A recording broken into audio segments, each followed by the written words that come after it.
En todo caso, sí, la hemos incorporado, pero luego de las dos intervenciones tenemos la primera rueda. El doctor José Luis Echevarría tiene el uso de la palabra. Bien, buenos días, señores congresistas. Gracias por la invitación. Permítame, antes de entrar en materia y explicar o dar mi opinión acerca de cada una de las cuestiones que se están debatiendo, como bien decía la congresista Alcorta, presentarme primero y exponer un poco por qué puede ser interesante los aportes que puedo dar en esta sesión. Quien les habla ha trabajado 14 años en el Jurado Nacional de Elecciones, participé de varios proyectos interesantes en el jurado como el Pacto Ético y el Infoop, y investigaciones también como el Mapa Político Electoral y 80 años de elecciones presidenciales en el Perú en base a esa data. Y desde hace 2 años estoy trabajando con el Partido Alianza para el Progreso en la personería legal y también dirijo la Dirección Nacional Electoral del partido. Entonces, digamos, mi experiencia acumula, digamos, 2 estamentos, el estamento estatal y el estamento de los partidos.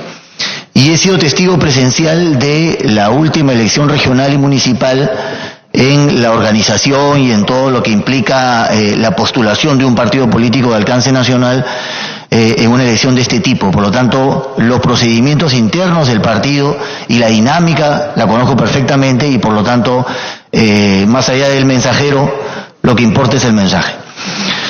Dicho esto, tengo las siguientes consideraciones o comentarios generales sobre lo que se está discutiendo. Primero, que bueno, la reforma política es importante para el país, se viene solicitando hace mucho tiempo, el Congreso ha tenido muchas iniciativas en ese sentido, igual que el Jurado Nacional de Elecciones, ¿no? Y otras instituciones del Estado. Por supuesto, también saludo la presencia del profesor Martín Tanaka, a quien tengo, por supuesto, el mayor de los respetos académicos y respeto toda su experiencia en la materia, ¿no? Sin embargo, creo que para entrar a discutir cada uno de los asuntos que nos reúnen, hay que tener primero una visión general de lo que se está proponiendo y hay cosas que sí me preocupan personalmente en varios aspectos, ¿no? Primero, es que la Comisión de Alto Nivel para la Reforma Política ha tenido como plazo para plantear los 12 proyectos de ley, y aquí voy a compartir algunos datos para la reflexión, 2 meses de trabajo. Me he tomado el trabajo, digamos, de revisar cada uno de estos proyectos de ley y la modificación que estos implican. Solamente en términos numéricos, la discusión de los 12 proyectos de ley involucran 142 modificaciones legales, entre modificaciones, incorporaciones y derogaciones, de las cuales 54 afectan a la Constitución política del país, 26,2% de su cuerpo legal, 33 a la Ley Orgánica de Elecciones, 39 a la Ley de Organizaciones Políticas, 39 modificaciones a la Ley de Organizaciones Políticas, es decir, el 92,8% de su extensión. La Ley de Organizaciones Políticas tiene 42 o 43 artículos, 11 a la Ley de Elecciones Regionales, 5 a la Ley de Elecciones Municipales y 13 a otras normas legales, incluidas el Código Penal. La primera pregunta que yo me hago, sin por supuesto entrar a discutir, yo sé que las personas que han formado parte de la comisión son personas de alto prestigio y de alto conocimiento en la materia. La primera pregunta que me hago es si es posible que en 2 meses se discuta o se plantee casi la modificación de la 4ª parte de la Constitución y de prácticamente una nueva ley de partidos políticos, porque hasta el nombre ha sido modificado, se llamaba Ley de Partidos Políticos, luego Ley de Organizaciones Políticas y ahora se plantea hasta la modificación de la ley para volver a la Ley de Partidos Políticos. Si tomamos en cuenta que la Ley de Partidos Políticos se dio el 2003, es decir, 182 años después de nuestra historia republicana, encontré una publicación que señalaba o que hacía referencia a lo que fue la aprobación de esa Ley de Partidos Políticos, la original. Esa discusión tomó 2 años para poder evacuar una ley de organizaciones políticas por primera vez en nuestra historia. Y me permito leer este texto que es de transparencia, que estuvo detrás, digamos, como órgano articulador de aquella ley, y señalaba lo siguiente: las reuniones de la mesa, estamos hablando de la mesa de negociación de la primera ley de partidos políticos, implicaron un serio esfuerzo de las organizaciones políticas por encontrar espacios de diálogo y consenso. En ellas se contrastaron las posibles regulaciones con la realidad de la vida partidaria del país, se buscaron soluciones y disposiciones que pudieran ser efectivas en su aplicación. Las discusiones del anteproyecto no estuvieron destinadas a la redacción de un texto legislativo meramente abstracto, sino que reflejase la dinámica de las organizaciones partidarias y que fuera lo suficientemente dúctil como para permitirles una estructura propia. Los participantes de la mesa fueron conscientes de la necesidad de establecer mínimos sobre los cuales construir instituciones más sólidas que en el futuro puedan asumir mayores exigencias. Así nació la ley de partidos políticos con 2 años de discusión. La comisión plantea 39 modificaciones a la ley con 2 meses de trabajo. Esto, por supuesto, no le quita mérito al trabajo ni a los. Esta es la primera guía esto es del año 2003. 3. Segundo, una segunda preocupación relacionada al poco tiempo que ha tenido y a cómo se plantea la gran cantidad de reformas que se están discutiendo es si las medidas que se están planteando. Y por favor que aquí nadie se sienta ofendido por lo que voy a decir, pero es mi punto de vista, entendiendo, como les vuelvo a repetir, la doble visión que tengo yo desde mi experiencia profesional, es si en realidad la intención es mejorar la política, la dinámica política actual, o si lo que se intenta es crear un nuevo modelo político bajo la famosa frase esa de que se vayan todos y que vengan nuevos actores. Si es la primera, es decir, si realmente la intención es fortalecer los partidos políticos y mejorar la dinámica política actual del país, la comisión incurre, desde mi punto de vista, en serios vacíos de información, porque hace diagnósticos acerca de muchos temas aleatorios o complementarios a la materia, pero no ha hecho una investigación dentro de los partidos políticos actuales. Es decir, yo me he tomado el trabajo de leer las 400 páginas del informe y se cita mucha doctrina y mucha teoría, pero no se cita un trabajo real de análisis de cuál es la situación actual de los partidos políticos en el Perú y qué condiciones tienen para ser cumplidas dentro de las reformas que se están planteando. Entonces, hay que definir ¿qué cosa es lo que se quiere? Hacer una reforma sin prever las consecuencias que va a traer es un asunto sumamente delicado. Vuelvo a repetir, si las reformas están orientadas a mejorar el sistema político, electoral y de partidos, resulta entonces muy interesante citar el propio análisis que hace la comisión respecto a por qué otros intentos de reforma fracasaron. Y lo hace la comisión, en el entendido de que lo que está planteando, por supuesto, intente no tropezar con la misma piedra, ¿no? Entonces leo, si me permiten, el parte del informe de la comisión, página 11, párrafos 3, 4 y 5. Y por favor, voy a detenerme en algunos casos porque me parece que hay cosas que en este planteamiento se están repitiendo. Dice, luego de la caída del gobierno de Alberto Fujimori a inicios de los años 2000, se llevaron a cabo un conjunto de reformas institucionales y políticas con la finalidad de fortalecer la democracia en el país. A pesar de existir una gran expectativa sobre las mismas, varias de las reformas emprendidas no cumplieron con lo que se propusieron. 4 factores fueron cruciales para esto. Yo voy a citar únicamente 2 que tienen que ver con el tema por el cual he sido invitado. Primero, las reformas emprendidas carecieron de un diagnóstico claro de los males que querían remediar y de la forma de hacerlo, por lo que se siguieron lógicas parciales e incoherentes que generaron una dinámica de acatamiento formal, pero incumplimiento en lo sustantivo. Segundo, las reformas fueron también contradictorias. El propio profesor Tanaka tiene una publicación sobre eso. Se busca un tanto voluntaristamente democratizar y hacer más participativo, entre comillas, el sistema político, al tiempo que se pretendía también fortalecer a los partidos políticos y hacerlos más representativos.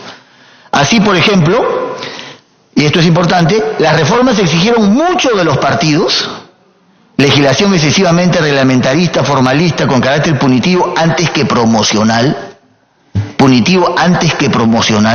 repito, al tiempo que promovían reformas de desconcentración del poder, como el tipo de reforma descentralizadora emprendida y las reformas participativas, que resultarían contraproducentes al objetivo de institucionalizar un sistema de competencia política.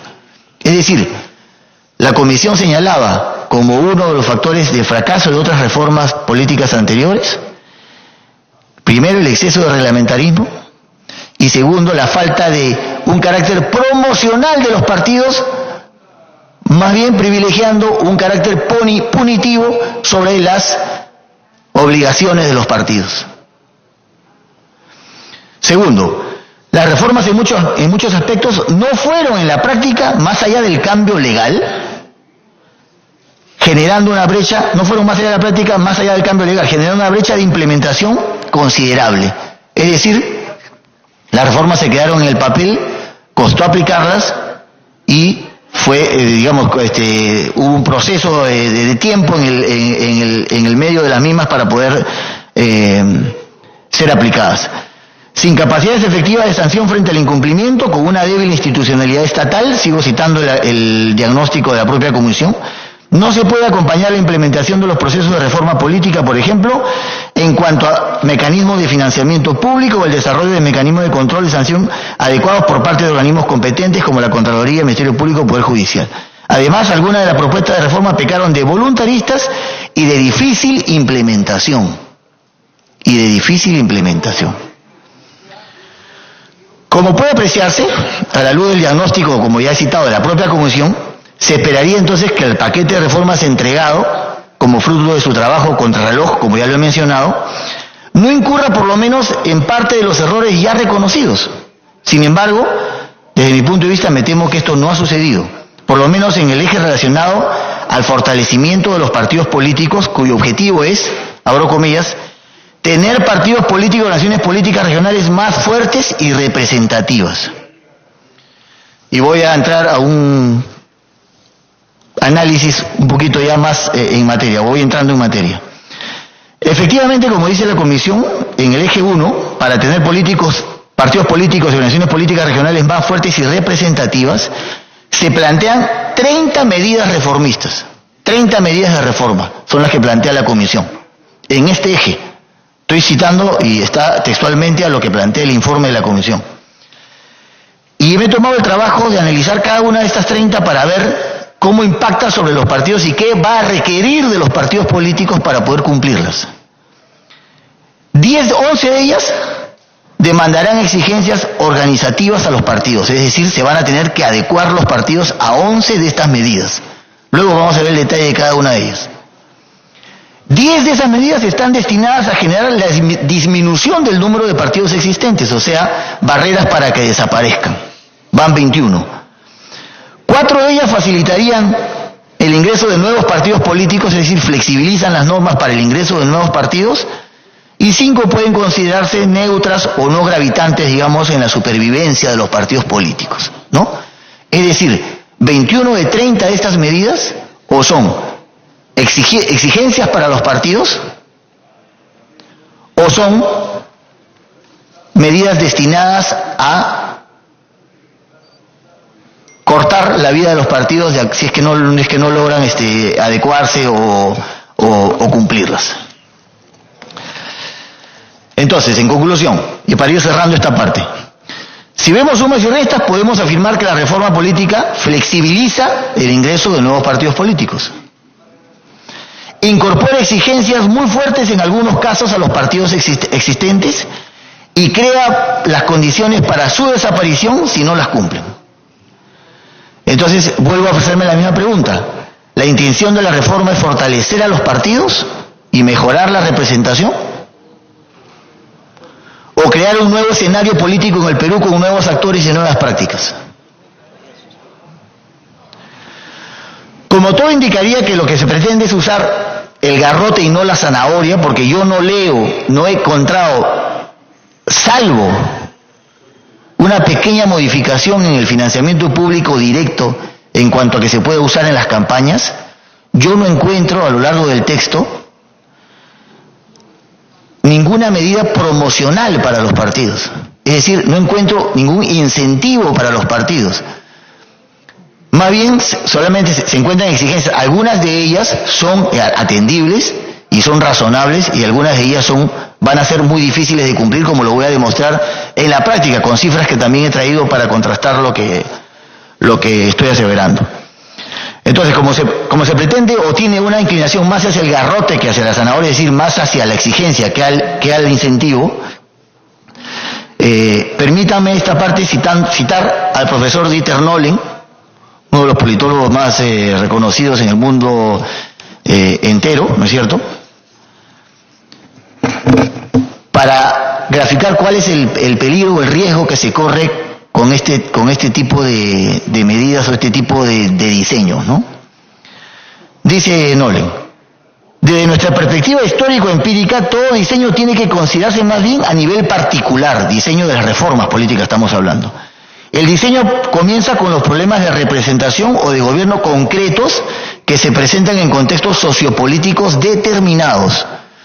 ¿No nos parece acertado el supuesto de que la lógica de una institucionalidad que se introduce imprimiría la realidad de las democracias jóvenes con su sello? Por ejemplo, que el parlamentarismo crearía el sistema de partidos que funcionalmente necesita, o que el sistema de pluralidad crearía un sistema bipartidista. En este sentido vale ser escéptico y advertir oportunamente el riesgo que corre un país cuando se le expone a determinadas reformas institucionales cuyos resultados no son de ninguna forma previsibles. Reconocemos en el contexto una covariable independiente, a menudo decisiva respecto a los efectos que tengan las instituciones que se quieren implementar. Para cerrar esta parte, estamos entonces ante un escenario, desde mi punto de vista, bastante delicado. Plantear una reforma sin saber cuáles serán sus efectos, cuando escuchamos al profesor Tanaka y a otros ilustres académicos decir, se produciría, ocasionaría, siempre incondicional, ¿no es cierto? Nadie puede afirmar que eso se va a producir. Basada en investigaciones académicas muy respetables todas, por favor, yo no pongo en cuestionamiento ninguno de las credenciales de ninguno de los que han integrado la comisión, ni nada de lo que se está discutiendo. Sin embargo, considero que, aun cuando sean muy respetables estas investigaciones académicas, no han tomado en cuenta una investigación al interior de las formaciones políticas actuales. Y entonces se hacen aseveraciones generales sin citar casos concretos. Lo que ocasiona, desde mi punto de vista profesional, no político, por supuesto, cuando menos un cierto grado de riesgo para la democracia y para el país, ¿no? Y vamos a, si me permiten, podemos ir entrando en materia de la discusión de algunos temas ya más técnicos o puntuales. Era importante para mí señalar esto porque me parece que si no vemos el contexto general, el contexto específico carece de contenido. Vamos a hablar, si me permiten, hablar un poco del tema del voto preferencial, ¿no? Dice la comisión: debido a la aplicación de este modelo, estamos hablando del voto preferencial, existe la posibilidad de surgimiento de liderazgos que no necesariamente cuenten con el respaldo del partido político. Un candidato, aunque no ocupe los primeros lugares de la lista, puede obtener el apoyo electoral si goza de popularidad o es hábil durante la campaña. Así, el voto preferencial ocasiona el surgimiento de nuevos liderazgos que no están sujetos a las decisiones de la cúpula partidaria, lo que hace que el juego político sea menos jerarquizado y menos vertical, ¿no?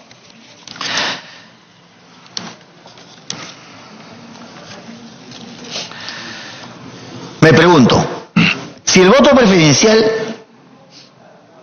se señala es perjudicial para las organizaciones políticas, se considera perjudicial, ¿por qué trasladarlos para qué trasladarlo a las internas?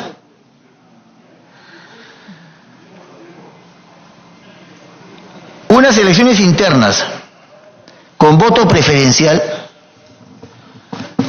abiertas además, trasladarían no solamente los problemas del voto preferencial actual en la elección general, sino que además, al no estar normadas las campañas en las elecciones internas y al no, digamos, al generarse el efecto contrario de no poder controlar el que tiene más plata, poder hacer mayor campaña, se quitan los controles que ya existían sobre el voto preferencial.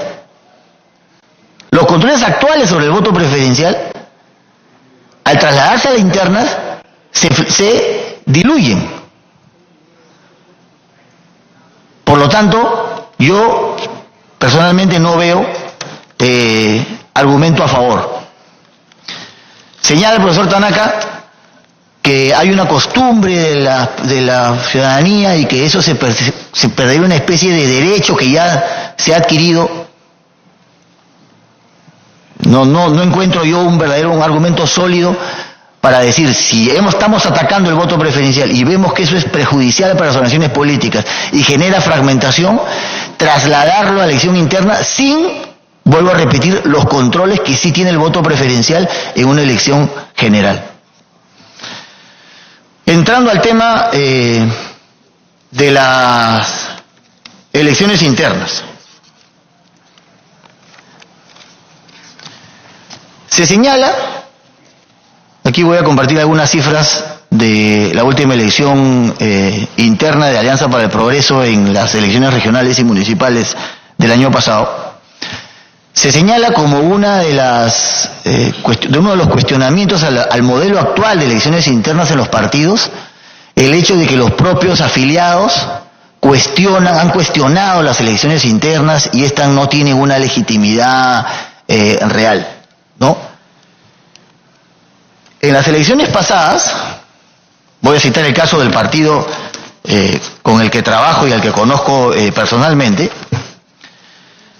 Alianza para el Progreso presentó 1.519 listas a nivel nacional, de las cuales fueron aprobadas, pasando los controles del jurado, 1.442.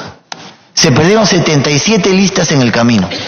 De las 77 listas que se perdieron, 8 de 1.519 fueron por elecciones internas, por errores de la propia organización o de los propios candidatos en algunas circunscripciones pequeñas que no cumplieron con las normas estatutarias y reglamentarias del partido para hacer sus elecciones internas. ¿Saben cuántos casos llegaron al jurado en discusión en una elección regional y municipal? 0.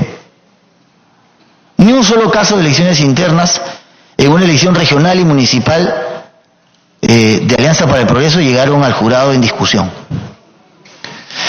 El sistema que eligió Alianza para el Progreso en sus elecciones internas fue el de la votación de sus afiliados.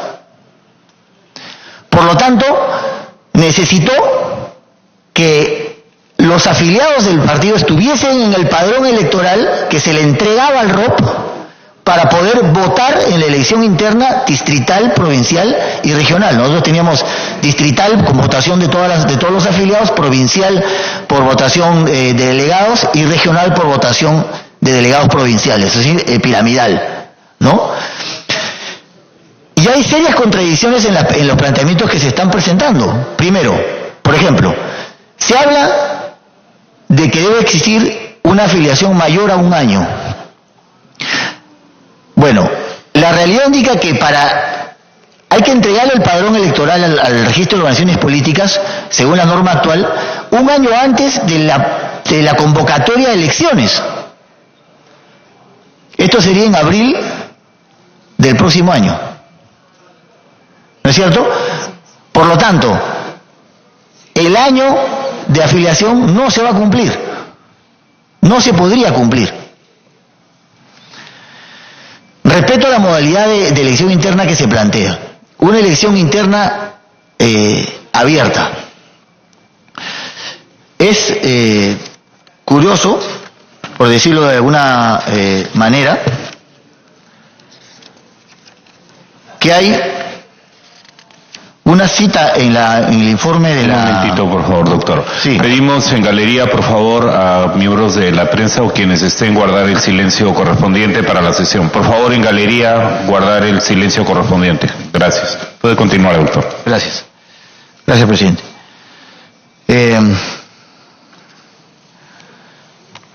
Se señala que en el Perú se tiene una muy baja identificación con los partidos. Según la encuesta del Instituto de Estudios Peruanos, realizada en enero del 2019, un 87% de encuestados a nivel nacional declaran no simpatizar con ningún partido político y ningún grupo concita las simpatías de más del 4% de los encuestados. De modo que resulta importante, dice la Comisión, después de ver estas cifras, de modo que resulta importante hacer que la decisión de definir las candidaturas no quede reducida solamente al mundo de los afiliados y los militantes. O sea, haciendo un análisis de lo que se señala, se pretende obligar a la ciudadanía a que participe a pesar de su rechazo y su falta de identidad con las organizaciones políticas, ¿no? Por supuesto pueden ser muy buenas las intenciones, ¿no? Pero se genera un efecto inmediato, o sea, bajo un voto obligatorio se genera esa relación, se genera un fortalecimiento de las organizaciones políticas de ese modo. Ese es el camino para que la ciudadanía se involucre con las organizaciones políticas en una elección interna abierta. Hay medidas que son positivas, por supuesto. La simultaneidad de las elecciones es factible. La intervención de los organismos electorales en las elecciones internas también me parece muy positivo. Efectivamente, como dice el profesor Tanaka, eso va a aliviar a las organizaciones políticas en su organización. Pero yo creo que hay medidas alternativas a una posición tan drástica como elecciones abiertas con participación de la ciudadanía. Por ejemplo, puede hablarse no de simultaneidad, sino de calendarización de las elecciones. Es decir, juntar 3 o 4 de acuerdo a quien esté listo para ir a internas, calendarizarlas y organizarlas a través de los organismos electorales. Desde mi punto de vista, con afiliados. Si un partido político quiere movilizar y realmente fortalecer sus estructuras internas, lo debería hacer a través de sus afiliados. Ahora, hay organizaciones políticas que no tienen suficiente cantidad de afiliados. Algunas tienen 4.000, otras 200.000, como el partido aprista o el PPC o Acción Popular, o el propio Alianza para el Progreso. Entonces, podrían crearse cifras o barreras, digamos, o cifras a alcanzar en la votación de los afiliados, o incluir a la ciudadanía para alcanzar esas cifras en forma voluntaria. Es decir, un modelo intermedio que no obliga que no exija tanto de las organizaciones políticas respecto a la movilización. ¿Por qué? Porque la barrera que se tiene que alcanzar hay dos barreras en la elección interna. Es decir, la organización política tiene que enviar 2 mensajes a la ciudadanía. Primero, acude a votar. Cosa que no es obligación de las organizaciones políticas, sino del organismo electoral. De acuerdo a la ley orgánica de la OMPE tiene la obligación de difundir el proceso electoral, de difundir los procesos electorales. Y por lo tanto tendría que ser responsable del nivel de ausentismo que se produzca si es que no obtenemos cifras importantes de votación. Y la segunda es que dentro de esa votación se alcance el 1,5% que ha señalado la reforma. Por lo tanto, acude a votar y elige dentro de las organizaciones que están en contienda la posibilidad de votar por mi elección interna, ¿no? Cosa que es bastante exigente.